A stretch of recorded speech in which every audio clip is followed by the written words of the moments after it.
I have Ben Hudson here with me, Ruck and Midfield coach of the AFL Lions. Now, we had a gutsy win over the weekend, breaking our 5-game drought over the Western Bulldogs, making us equal first on the ladder, third on percentage. How did we do it? Yeah, we just sort of plugged away. And I think we had a really good sort of after half time, kicked away, and then to Bulldogs' credit, they came back and were able to hold them off late. But yeah, another different way to win a game. And yeah, as you said, it was the first time I think we've beaten the Dogs since late 2015. So it was a good effort all round. It's our 7th straight win. Now, they did get that run on in the third quarter. What was said in the back line? I think it was, as a team that wants to go further throughout the year, we've got to stem that flow of goals, and I think they kicked 4 or 5. So we'll look at that during the week and hopefully address that and prevent it from happening again. But I suppose we have plans in place to stop those runs, and I think the Dogs are able to expose us a little bit and take advantage and kick those. But hopefully we'll be able to restrict Gold Coast this week.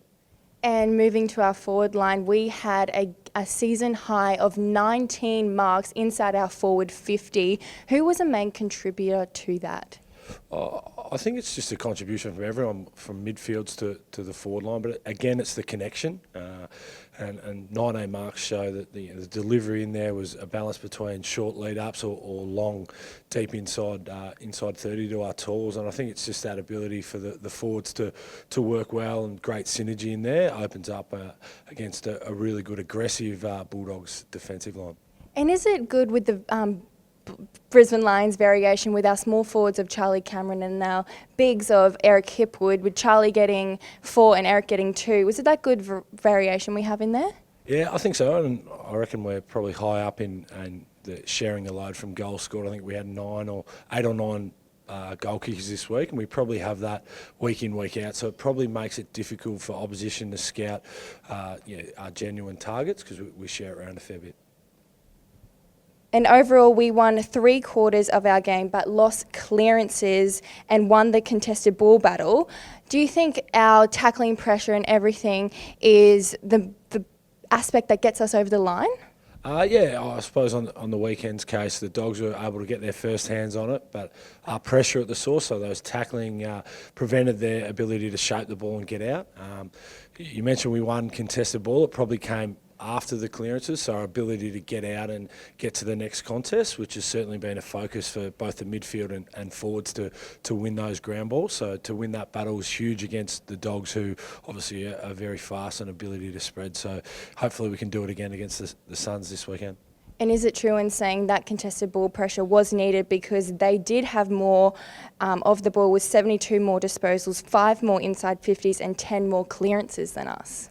Yeah, they're a high disposal team, the Dogs, so they're going to get their chances. So the ability, you can't fold back against them because they'll just split you open. So our ability to keep coming forward to defend probably was crucial, and to cause like midfield turnovers, and from on the back of that we were able to score. And what about that tackle from Mitch Robinson? He had a great game himself. Yeah, he'll tell you there was probably a few of them, wasn't he? But he's just one of many. I think Jared Lyon probably had his season high of tackles. Lockie Neal the same. So that ability to tackle once we don't have the ball to win it back, and I think that'll hopefully, again, against the Suns, that'll be huge in deciding who wins. And the rucks, from your perspective, Steph and the Big O, how did they go?